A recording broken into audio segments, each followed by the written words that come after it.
Growing up, I always loved my family's trips to Emerald Lake. We would go fishing or boating or swimming. That all changed when I found him. I woke up earlier than usual, and my parents were still sleeping. I thought I would take a quick dip before breakfast, so I changed and started down the dirt path. It wasn't far, and I could see the beach in the distance. As I continued onward, I noticed something unfamiliar on the edge of the water. At first, it looked like a sack had washed up on the shore, but took shape as I got closer. I crept slowly, 1 foot at a time, feeling uneasy for a reason I did not understand. The smell was the first thing I noticed, a rotten, putrid odor that made me nauseous, which grew stronger as I got closer. Then it was right in front of me. He was laying flat on his back, still partially covered by the water. His skin was a sickly mix of pale white and discolored yellow. His t-shirt and shorts were caked with dirt and were ripped throughout. His right arm was missing just below the elbow, as was his left leg just above the knee, with only ragged stumps remaining. My eyes shifted to his face, a face that I will never forget. It looked as though something in the lake had been chewing on it. His eyelids and lips had been completely eaten away, making it look as though he was staring at me with clenched teeth. The nauseous feeling grew worse and I began to heave, eventually vomiting at my feet. Afterwards, I couldn't sleep for months without nightmares. I would close my eyes and be immediately transported back to the shore, confronted by the bloated corpse and the horrid face. When I was awake, I couldn't help wondering what had been chewing on him, what sick creature lurked in the lake. My family tried to console me, but I would not return to the lake. All the happy memories had been erased and replaced. That was 10 years ago. It was my first day back from college after completing my freshman year. My friends and I were sitting in Ben's basement, sharing stories and catching up. It was Shane, Lily, Christy, Ben, and myself. We had fun sharing stories about classes and parties. Then Christy said, "Okay, big news. My parents said we could use their cabin on Emerald Lake. It's super nice and it'll just be us." I felt a burning sensation on the back of my neck and a wave of anxious energy. For the most part, the nightmares had gone away, but every so often, I would be visited by the man from the lake and awake covered in sweat. I squirmed in my seat for a moment, just thinking about returning there. I had never told any of them about my experience there, and I did not intend to. I would just politely decline, and that would be the end of it. "Oh, and would you be able to drive us?" Christy said, looking at me. I froze for a second. I realized that of the group, I was the only one with my own car. "I don't know," I stuttered. I'm really busy this summer, and I wouldn't want to hold you up." "That's okay. We can do it any time, so whatever works for you." I tried to come up with another excuse, but I couldn't. I just nodded my head and said sure. 3 weeks later, we arrived at the cabin. It was a large wooden structure with its own private dock not more than 100 feet from the front door. We unloaded the car, dropped our belongings in the cabin, and made our way to the dock. Every step I took felt heavy and uncomfortable. Ben and Shane dove in from the dock, and Lily and Christy soon followed after. I felt the dock creak with each step. It seemed sturdy, but I didn't trust it. "Are you coming in?" Shane asked. "I'm all right for now. I'm pretty worn out from the drive," I replied. He nodded, and I was more or less forgotten as they swam about and splashed in the water. I'm just being silly, I thought to myself. I'm not going to let an accident from a decade ago ruin my trip. I slipped off my shoes, rolled up my pants, and slowly dipped my feet into the water. It was pleasantly warm. I don't need to get in all the way, I thought. I can just enjoy the water like this. "Ah!" I yelled. Something grabbed my ankle and yanked hard. I slipped off the dock and splashed into the water fully clothed. My head dipped under the water and I began to flail wildly. I felt my lungs burn as I gasped, accidentally swallowing the water. I swam blindly, feeling for the dock. Once I felt it, I pulled myself out, coughing violently. I sat there drenched and heard Ben laughing. "That's not funny," Christy said pointedly. "Come on, it's just a joke," Ben said. I looked down at the dock and pulled myself as far away from the edge as possible. "I'm gonna change into some fresh clothes," I said softly, and made my way back to the cabin. "Wait up," Lily called after me.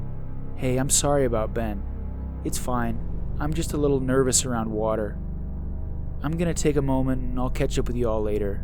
She nodded, forcing a smile with sad eyes. A few hours later, we set up for dinner. Shane and I got a fire going, and we sat around it roasting hot dogs.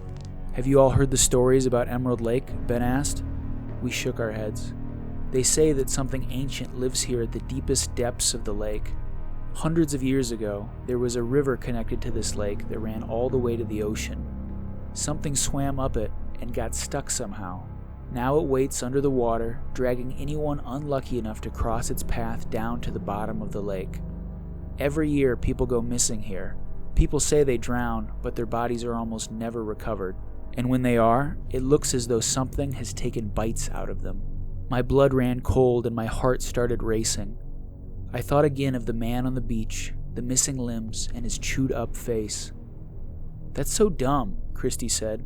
"There's nothing out here but fish, and that's if you're lucky." "Well, it looks like I scared at least one of you," Ben said as I stared down at my feet. "Oh my God, Ben, why are you like this?" Lily said. We ate and sat there for a while, chatting. "Anyone up for a night swim? The water should be about perfect," Shane said. "That sounds fun," Christy replied. Ben nodded his head with a smile. "I think I'm spent for today. Maybe tomorrow," Lily said. "Same here," I said, shaking my head.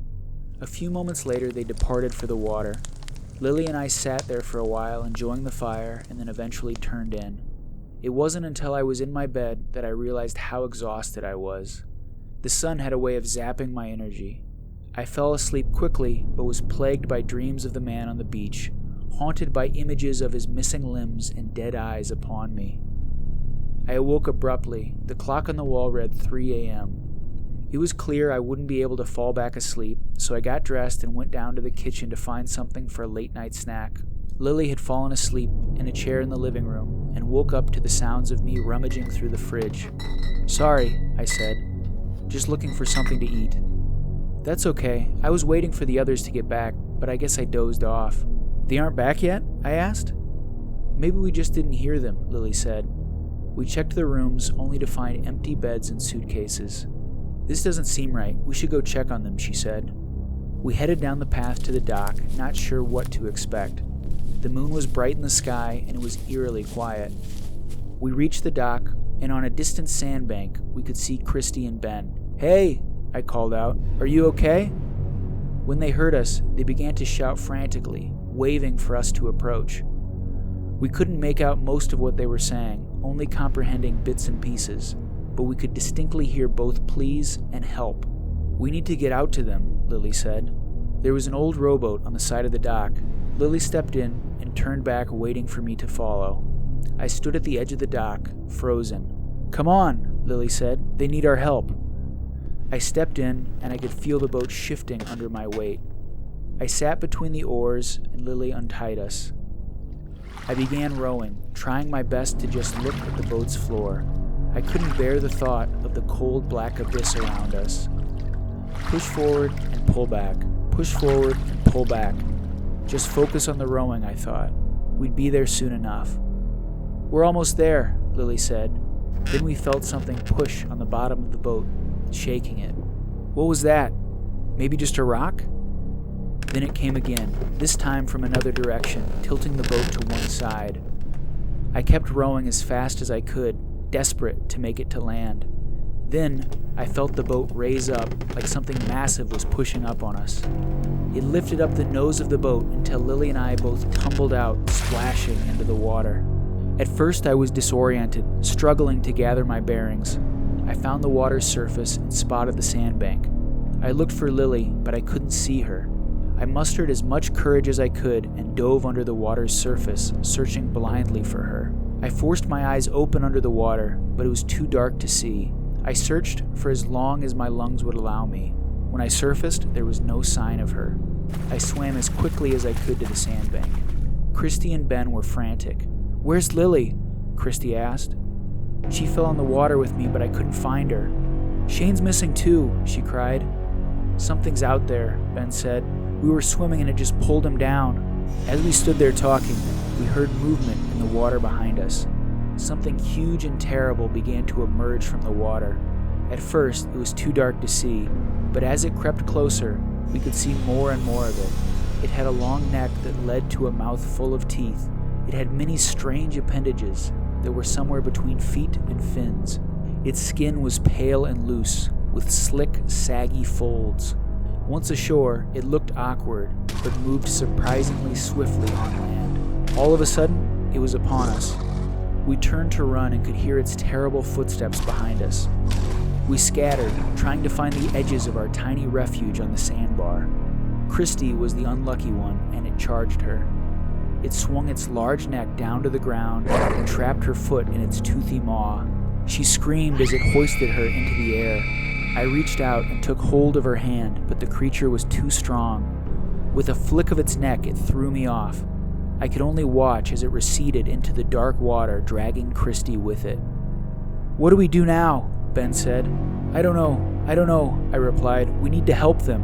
"How? That thing's huge and we have nothing." But nothing. We can either wait for morning and hope it doesn't come back for us, or we can swim for it." "What? There's no way I'm getting back in the water with that thing in there," I said. "Do what you like, but we're helpless on this island. I'm not waiting for it to decide that it's still hungry." I hated it, but I knew he was right.